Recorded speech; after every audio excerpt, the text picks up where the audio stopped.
नमस्कार दोस्तों, स्वागत है आप सभी का आपके अपने YouTube चैनल ऑब्जेक्टिव सेंटर पर। दोस्तों आज से हम लोग डेली 8 बजे इलेक्ट्रीशियन ट्रेड का दोस्तों प्रीवियस ईयर का क्वेश्चन हम लोग सॉल्व करेंगे। वो चाहे जो एग्जाम हो सभी का हम लोग दोस्तों यहाँ पर डिस्कशन करेंगे। यहाँ पर हम पेपर लाएंगे आप लोगों के लिए। डेली 50 क्वेश्चन रहेगा जो कि आपका दोस्तों DRDO का हो या फिर यूपी आर्मिनल का हो या फिर यूपी PCL का हो या फिर दोस्तों JVVUNL का हो दोस्तों। तो यहाँ पर दोस्तों हम लोग सभी प्रीवियस ईयर के पेपर को डिस्कशन करेंगे। तो आप लोग दोस्तों डेली लाइव 8 बजे आ जाइएगा इलेक्ट्रीशियन ट्रेड का मॉक टेस्ट देने के लिए। तो डेली हम लोग 50 क्वेश्चन प्रीवियस ईयर का सॉल्व करेंगे। तो देखिए दोस्तों आज इस वीडियो में हम लोग 50 क्वेश्चन देखने वाले हैं। तो देखिए दोस्तों आज का जैसे कि यहाँ पर पहला क्वेश्चन है कि जब सर्पी वलय प्रेरण मोटर की शुरुआत में घूर्णक प्रतिरोध अधिक होता है तो क्या होता है। तो देखिए जब सर्पी वलय प्रेरण मोटर की शुरुआत में घूर्णक यानी कि रोटर प्रतिरोध अधिक होता है तो दोस्तों जो हमारा शक्ति गुणांक होता है वो हमारा बढ़ता है, धारा घटती है और जो बल आघूर्ण होता है वो हमारा बढ़ता है। तो दो चीजें बढ़ती है हमारा, कौन कौन सा, शक्ति गुणांक बढ़ता है और बल आघूर्ण बढ़ता है, लेकिन जो धारा होती है वो हमारा घट जाती है। अब देखिए दूसरा क्वेश्चन यहाँ पर है कि पट्टिका भू संपर्कन यानी कि अर्थिंग के लिए जस्तेदार लौह या इस्पात पट्टिका की मोटाई कम से कम किससे कम नहीं होना चाहिए। तो देखिए पट्टिका भू संपर्कन यानी कि अर्थिंग के लिए जस्तेदार लौह या इस्पात पट्टिका की जो मोटाई होती है दोस्तों वह 6.3 mm से कम नहीं होना चाहिए। तो यहाँ पर दोस्तों हमारा ए वाला ऑप्शन करेक्ट हो जाएगा कि 6.30 mm से कम नहीं होना चाहिए जस्तेदार लौह या इस्पात पट्टिका की मोटाई। अब देखिए यहाँ पर तीसरा क्वेश्चन है MB type mercury vapour lamp operate at A high vapour pressure of. कह रहा है यहाँ पर कि जो MB type mercury vapour lamp होता है दोस्तों वह कितना हाई वेपर प्रेशर पर वर्क करता है या ऑपरेट होता है। तो वो दोस्तों जो हमारा MB type mercury vapour lamp होता है ये जो दोस्तों हमारा ऑपरेट होता है ये हमारा 5 से 10 एटमॉस्फेरिक प्रेशर पर दोस्तों हाई वेपर प्रेशर रहता है उस पर ये हमारा ऑपरेट करता है। ठीक, तो यहाँ पर हमारा ए वाला ऑप्शन करेक्ट हो जाएगा कि 5 से 10 एटमॉस्फेरिक प्रेशर पर वर्क करता है। अब देखिए यहाँ पर चौथा क्वेश्चन है, कह रहा है a substance that has low retentiveness can be used for the manufacture of. तो ये रहता है दोस्तों हमारा इलेक्ट्रोमैग्नेट। ठीक, अब देखिए दोस्तों यहाँ पर हमारा अगला क्वेश्चन है कि त्रि अवयव यानी कि 3 फेज वाट मीटर में दाब और धारा कुंडली के 3 समुच्चय होते हैं। कुंडली के बीच फेज कोण का अंतर कितना होता है। तो देखिए दोस्तों त्रि अवयव 3 फेज वाट मीटर में दाब और धारा कुंडली के 3 समुच्चय होते हैं और कुंडली के बीच दोस्तों जो फेज का जो अंतर होता है दोस्तों वो 120 डिग्री यानी कि 120 डिग्री का अंतर होता है। ठीक, अब देखिए यहाँ पर छठा क्वेश्चन है कि संतुलित लोड स्टार या डेल्टा संयोजित के लिए खपत की गई शक्ति का मान कितना होता है। तो देखिए स्टार या डेल्टा संयोजित के लिए जो खपत की गई शक्ति यानी कि पावर होता है दोस्तों वो होता है दोस्तों 3 Vp यानी कि वोल्टेज फेज और फेज धारा और वोल्टेज धारा का 3 गुना इंटू कास थीटा होता है। ठीक, तो 3 Vp कास थीटा होता है संतुलित लोड में स्टार या डेल्टा संयोजित के लिए खपत की गई शक्ति का मान। ठीक, अब देखिए अगला क्वेश्चन है कि किस प्रकार की मोटर में अपेक्षाकृत मामूली आरंभिक बलाघूर्ण होता है। तो देखिए जिस प्रकार के मोटर में अपेक्षाकृत मामूली आरंभिक बलाघूर्ण होता है वो रहता है दोस्तों हमारा प्रतिरोध आरंभ प्रेरण चालन मोटर। तो प्रतिरोध आरंभ प्रेरण चालन मोटर यहाँ पर हमारा करेक्ट आंसर हो जाएगा ऑप्शन नंबर ए। अब देखिए आठवां क्वेश्चन यहाँ पर कह रहा है the operation of moving iron meter is based on the. कह रहा है कि जो दोस्तों हमारा आयरन मीटर होता है मूविंग आयरन मीटर वो दोस्तों किस बेस पर आधारित होता है या ऑपरेट करता है। तो देखिए दोस्तों जो हमारा मूविंग आयरन मीटर होता है ये दोस्तों हमारा ऑपरेट करता है इलेक्ट्रोमैग्नेटिक इफेक्ट पर। तो इलेक्ट्रोमैग्नेटिक इफेक्ट यहाँ पर दोस्तों हमारा ऑप्शन नंबर तीसरा करेक्ट हो जाएगा। अब देखिए अगला क्वेश्चन है यहाँ पर कि supply to non-volt coil in a DOL starter is maintained after releasing the start button switch throw। तो दोस्तों यहाँ पर आपका करेक्ट आंसर हो जाएगा कि एक्सिलरी कांटेक्ट। तो एक्सिलरी कांटेक्ट आपका करेक्ट आंसर हो जाएगा। ठीक। एलईडी का निम्नलिखित में से कौन सा लाभ नहीं है? तो एलईडी का जो लाभ नहीं है वो आपको बताना है। देखिए एलईडी के सिरों में जंग लग जाना, यही एलईडी का लाभ नहीं है। बाकी देखिए एलईडी में कोई तंतु नहीं होता है, एलईडी अधिक समय तक चलते हैं, एलईडी हमेशा ठंड होते हैं, तो ये तीनों सही हैं। ठीक, एलईडी के सिरों में जंग लग जाते हैं, ये हमारा लाभ नहीं है। लाभ हमारा क्या है कि कोई तंतु नहीं होता है, अधिक समय तक चलता है और हमेशा ठंडा रहता है। ठीक। 11 नंबर क्वेश्चन है कि फंसे हुए चालक का आकार किसके द्वारा निर्दिष्ट किया जाता है? तो देखिए फंसे हुए चालक का जो आकार होता है दोस्तों, वो जो निर्दिष्ट किया जाता है वो किया जाता है दोस्तों चालक के अनुप्रस्थ काट के क्षेत्रफल पर। तो चालक के अनुप्रस्थ काट के क्षेत्रफल पर फंसे हुए चालक का आकार निर्दिष्ट किया जाता है। अब देखिए यहाँ पर 12 नंबर का क्वेश्चन है कि डीसी जनरेटर में प्रेरित ईएमएफ किसके द्वारा नियंत्रित होता है? तो देखिए डीसी जनरेटर में प्रेरित ईएमएफ जो नियंत्रित होता है दोस्तों, यह फैराडे के विद्युत चुंबकीय प्रेरण के पहले नियम के द्वारा नियंत्रित किया जाता है। ठीक, तो डीसी जनरेटर में प्रेरित ईएमएफ है जो होता है दोस्तों फैराडे के विद्युत चुंबकीय प्रेरण का जो पहला नियम होता है उसके द्वारा नियंत्रित किया जाता है। अब देखिए यहाँ पर 13 नंबर का क्वेश्चन है, व्हाट इज यानी कि निम्नलिखित में से कौन सी रोधन सामग्री वर्ग बी रोधन से संबंधित है? तो देखिए रोधन सामग्री वर्ग बी से तो अभ्रक जो रहता है दोस्तों ये है हमारा। ठीक, ऑप्शन नंबर दूसरा यहाँ पर करेक्ट हो जाएगा अभ्रक। 14 नंबर का क्वेश्चन है कि क्लैंप ऑन अमीटर से धारा मापने के लिए किसको अनिवार्य रूप से क्या करना चाहिए? देखिए क्लैंप ऑन अमीटर से धारा मापने के लिए आपको अनिवार्य रूप से जो चालक के सिर होते हैं दोस्तों और जबड़े होते हैं का कर्तन करना चाहिए। तो क्लैंप ऑन अमीटर से धारा मापने के लिए आपको अनिवार्य रूप से चालक के चारों ओर जबड़ों का कर्तन कर देना चाहिए। ठीक। अब देखिए 15 नंबर क्वेश्चन है तो उपकरण का भू संपर्क यानी कि अर्थिंग उपकरण को किससे बचाता है? तो देखिए दोस्तों कोई भी डिवाइस हो या उपकरण हो उसको जब हम लोग अर्थिंग कर देते हैं तो दोस्तों जो लीकेज होता है करंट उससे बचाता है, यानी कि क्षरण धारा से हमारा बचाता है। तो उपकरण का जो भू संपर्कन अर्थिंग होता है उपकरण को क्षरण धारा यानी कि लीकेज करंट से बचाता है। चलते हैं अगले क्वेश्चन पर। देखिए यहाँ पर 16 नंबर का क्वेश्चन है, पूर्ण तरंग दृष्टिकारी में प्रत्येक डायोड से प्रवाहित होने वाली औसत धारा क्या है? तो देखिए पूर्ण तरंग दृष्टिकारी में प्रत्येक डायोड से प्रवाहित होने वाली जो धारा होता है दोस्तों वह लोड धारा के क्या होता है कि औसत मान का आधा होता है। तो लोड धारा के औसत मान का आधा होता है, यहाँ पर आपका करेक्ट आंसर हो जाएगा। अब देखिए 17 नंबर का क्वेश्चन है कि ध्रुव अंतराल की गणना किस सूत्र के द्वारा की जाती है? तो देखिए ध्रुव अंतराल यानी कि फेज डिफरेंस का दोस्तों जो होता है पोल डिफरेंस, तो ध्रुव अंतराल जो होता है दोस्तों इसके सूत्र की जो गणना की जाती है दोस्तों वह खांचों की संख्या बटे ध्रुवों की कुल संख्या।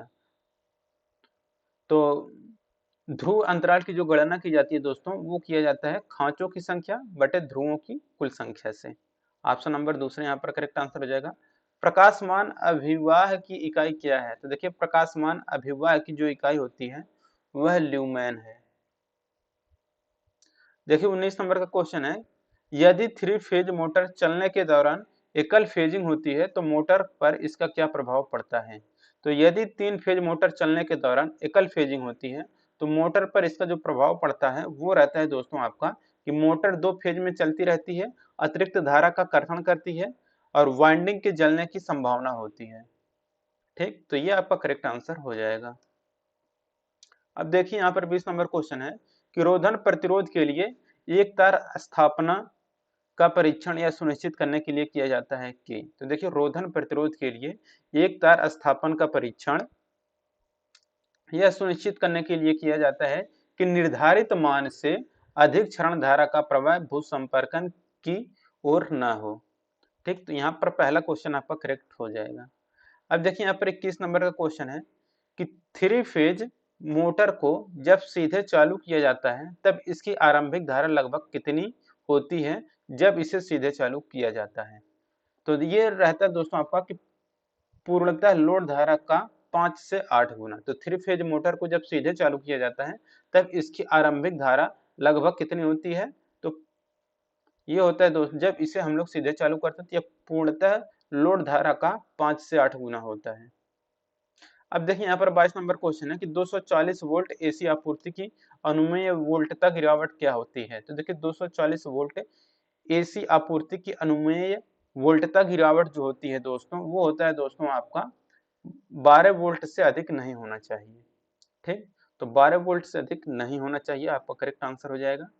23 नंबर क्वेश्चन है किसी प्रत्यावर्तक में आर्मेचर संवाहकों में प्रेरित वोल्टता कितनी होती है। तो देखिए किसी प्रत्यावर्तक में आर्मेचर संवाहकों में प्रेरित वोल्टता जो होती है दोस्तों, वो दोस्तों हमारा एसी रहता है, अल्टरनेटिव करंट होगी। ठीक, 24 नंबर क्वेश्चन है कि एक ऑनलाइन यूपीएस प्रणाली में मुख्य प्रणाली यानी कि मेंस से बैटरी में परिवर्तन का समय क्या होता है। तो देखिए एक ऑनलाइन यूपीएस प्रणाली में मुख्य प्रणाली यानी कि मेंस से बैटरी में परिवर्तन का जो समय होता है दोस्तों वह 0 यानी कि 0 होता है। 25 नंबर क्वेश्चन है जब विद्युत प्रतिरोध मापी सेतु व्हीटस्टोन ब्रिज में धारा मापी में से कोई भी धारा प्रवाहित नहीं होती है जैसा कि दी गई आकृति में दिखाया गया है, तो सेतु परिपथ को क्या कहा जाता है। ठीक, देखिए जब कोई भी धारा प्रवाहित नहीं होती है तो सेतु धारा परिपथ ये जो होता है दोस्तों, इसको हम लोग बोलते हैं कि ये हमारा संतुलन में है यानी कि संतुलित है। 26 नंबर का क्वेश्चन है कि ओम का नियम क्या कहता है कि परिपथ धारा के किसके व्युत्क्रमानुपाती होता है। तो दोस्तों ओम का नियम आप लोगों को भी पता होगा कि ओम का नियम होता है V equal to I into R. तो यहाँ से आप लोगों को पता होगा कि जो धारा होता है दोस्तों, ये हमारा यहाँ से धारा I का मान निकालेंगे तो 1/r यानी कि दोस्तों जो ये है हमारा प्रतिरोध। तो प्रतिरोध का क्या होता है, धारा हमारा व्युत्क्रमानुपाती होता है। ठीक, तो यहाँ पर हमारा करेक्ट आंसर क्या हो जाएगा, ऑप्शन नंबर ए, प्रतिरोध। अब देखिए अगला क्वेश्चन है 27 नंबर का, what is the working principle of A to winding transformer. यानी कि यहाँ पर कह रहा है दोस्तों कि जो दो वाइंडिंग परिणामित्र होता है वह किस सिद्धांत पर कार्य करता है। तो देखिए टू वाइंडिंग ट्रांसफार्मर जो होता है दोस्तों, वो जो सिद्धांत पर कार्य करता है वो म्यूचुअल इंडक्शन पर कार्य करता है। तो म्यूचुअल इंडक्शन यहाँ पर आपका करेक्ट आंसर हो जाएगा कि जो टू वाइंडिंग ट्रांसफार्मर होता है यह म्यूचुअल इंडक्शन वर्किंग प्रिंसिपल है उसका। ठीक, तो two winding transformer mutual induction पर कार्य करता है। 28 नंबर क्वेश्चन है, in which type of machine is the internal growler suitable to test the winding. तो ये होगा आपका दोस्तों एसी मोटर स्टेटर वाइंडिंग। तो एसी मोटर स्टेटर वाइंडिंग आपका करेक्ट आंसर हो जाएगा। 29 नंबर क्वेश्चन है, कौन सा नियम कहता है कि प्रत्येक बंद परिपथ में सभी वोल्टता गिरावटों का योग 0 के बराबर होता है। तो देखिए प्रत्येक बंद परिपथ में सभी वोल्टता गिरावटों का जो योग होता है 0 होता है, ये दोस्तों कहता है किरचॉफ का दूसरा नियम। ठीक, यहाँ पर हमारा करेक्ट आंसर क्या हो जाएगा, किरचॉफ का दूसरा नियम। ठीक, तो 29 के यहाँ पर हमारा बी आंसर करेक्ट हो जाएगा। 30 नंबर क्वेश्चन कह रहा है किसी प्रेरित यानी कि इंडक्टर में प्रेरण प्रतिघात की गणना करने का फार्मूला क्या होता है। तो देखिए किसी इंडक्टर में प्रेरण प्रतिघात की गणना करने का जो सूत्र होता है दोस्तों, एक्सएल इक्वल टू होता है 2πfl। ठीक, तो 2πfl होता है एक्सएल इक्वल टू 2πfl। 31 नंबर क्वेश्चन है, एकल स्तर परिवेष्टन वाइंडिंग में कुंडलियों आवश्यक संख्या कितनी होती है। तो यानी कि कह रहे हैं दोस्तों एकल स्तर वाइंडिंग में कुंडलियों की आवश्यक संख्या कितनी होती है। तो ये होता है दोस्तों आपका खांचों की संख्या का 1/2 होता है। ठीक, तो खांचों की संख्या का 1/2 यहाँ पर करेक्ट आंसर हो जाएगा। अब देखिए 32 नंबर का क्वेश्चन यहाँ पर कह रहा है कि आकृति में दिखाए गए परिवेष्टन का आकार क्या है। तो दोस्तों ये जो आपका कह रहा है कि आकृति में जो बाइंडिंग दिखाया गया है ये हमारा किस प्रकार का बाइंडिंग है। तो ये जो बाइंडिंग है दोस्तों हमारा कॉन्सेंट्रिक बाइंडिंग यानी कि संकेंद्री परिवेष्टन बाइंडिंग है। ठीक, 33 नंबर क्वेश्चन है, निम्न में से कौन सा संबंध सही नहीं है। तो जो संबंध सही नहीं है वो आपको बताना है। तो यहाँ पर देखिए mu equal to B by H, यही हमारा सही नहीं है, बाकी सब सही है। ठीक, तो ये हो जाएगा हमारा करेक्ट आंसर।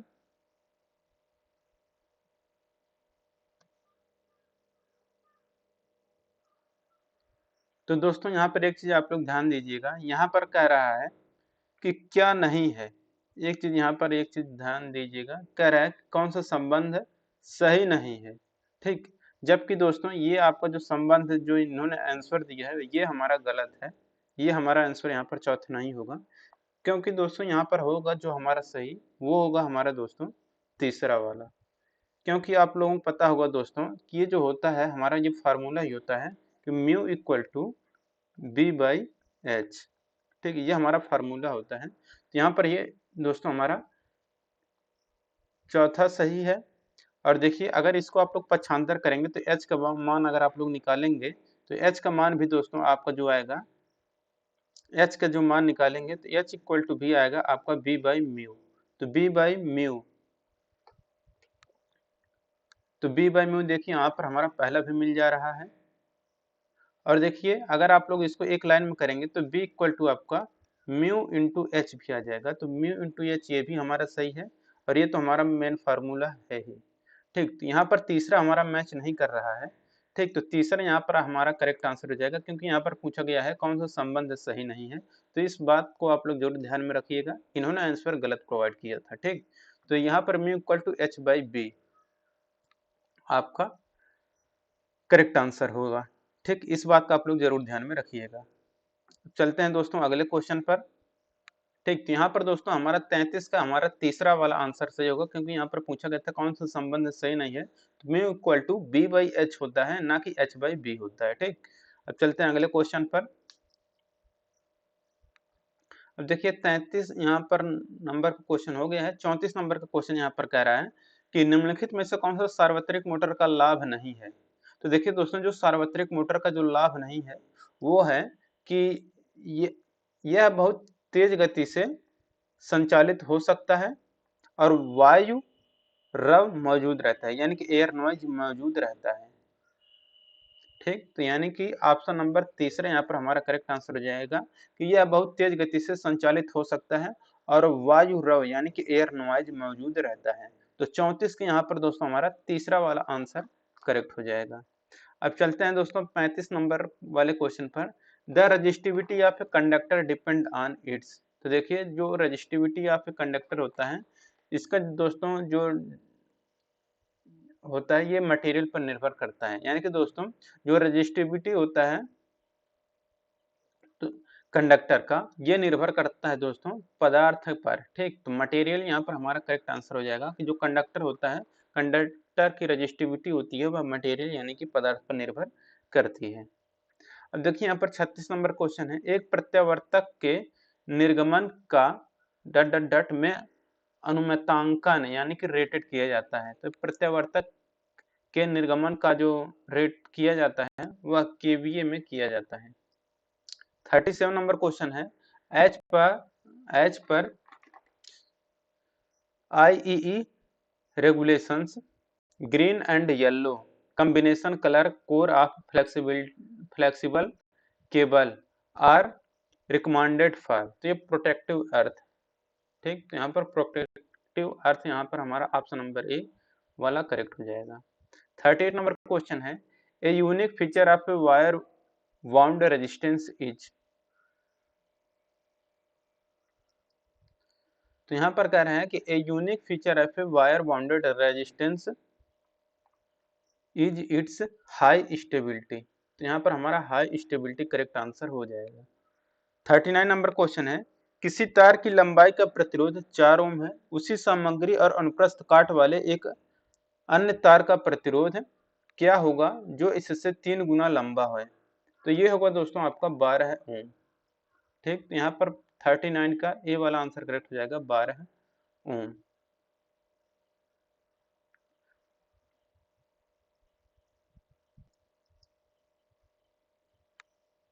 40 नंबर क्वेश्चन है। Which of the following electrical device can not be used as a safety device. यानी कि कह रहा है दोस्तों कि ये जो नीचे 4 ऑप्शन आपको दिए गए हैं जो कि इलेक्ट्रिकल डिवाइस है, इनमें से किसका प्रयोग दोस्तों हम लोग सेफ्टी डिवाइस के रूप में नहीं करते हैं। तो देखिए जो हमारा अर्थ टेस्ट होता है इसका प्रयोग हम लोग सेफ्टी डिवाइस के रूप में sorry can not be used as safety device के रूप में नहीं करते हैं। ठीक, तो electrical device can not be used as a safety device, तो अर्थ टेस्टर जो होता है इसका प्रयोग दोस्तों हम लोग सेफ्टी डिवाइस के रूप में प्रयोग नहीं करते हैं। जबकि दोस्तों हम लोग सर्किट ब्रेकर जो यूज करते हैं ये हम लोग दोस्तों सेफ्टी डिवाइस के रूप में यूज करते हैं। और अर्थ लीकेज सर्किट ब्रेकर भी ELCB जो होता है ये भी दोस्तों हम लोग सेफ्टी डिवाइस के रूप में यूज करते हैं। और जो हमारा फ्यूज होता है ये भी हम लोग सेफ्टी डिवाइस के रूप में यूज करते हैं। जबकि अर्थ टेस्टर टेस्ट करने के लिए हम लोग यूज करते हैं, सेफ्टी डिवाइस के रूप में यूज नहीं करते हैं। 41 नंबर क्वेश्चन है the power input in blocked rotor test perform on a 3 phase induction motor is approximately equal to.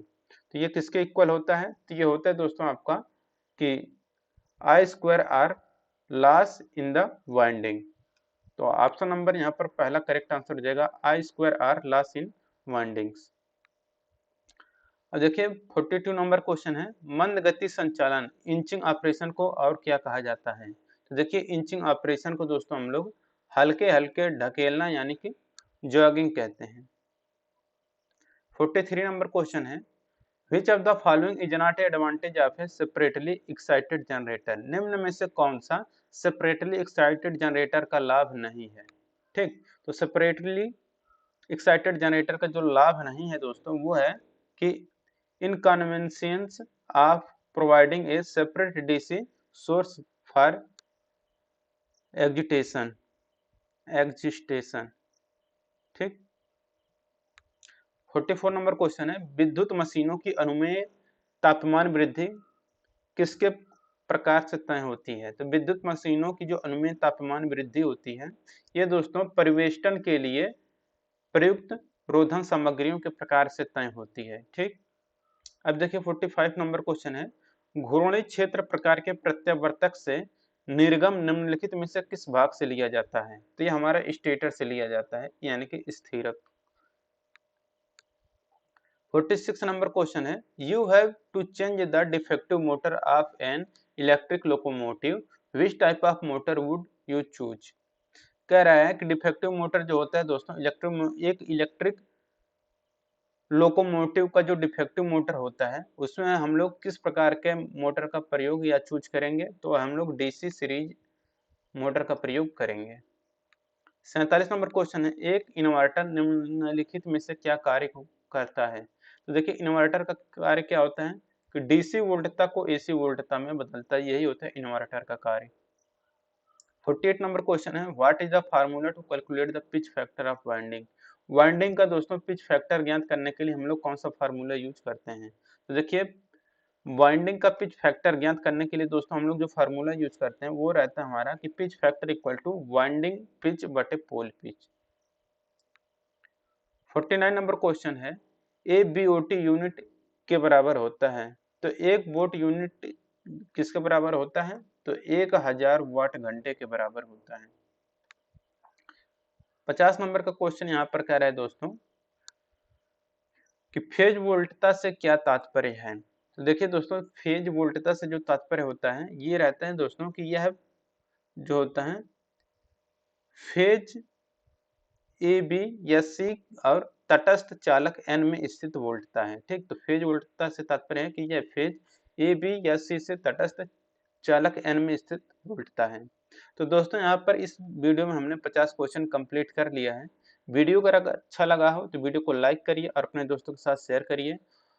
और देखिए जो भी इलेक्ट्रीशियन के कैंडिडेट हैं उनका दोस्तों अलग से व्हाट्सएप ग्रुप बनाया गया है, आप उस ग्रुप में ज्वाइन होना चाहते हैं तो लिंक आपको डिस्क्रिप्शन बॉक्स में दिया गया है, आप वहां से ज्वाइन हो सकते हैं। ठीक, वीडियो अगर अच्छा लगा तो वीडियो को लाइक करिए, अपने दोस्तों के साथ शेयर करिए। जिनको पीडीएफ चाहिए आप हमारे टेलीग्राम चैनल पर प्राप्त कर सकते हैं। मिलेंगे नेक्स्ट वीडियो में। Thank you.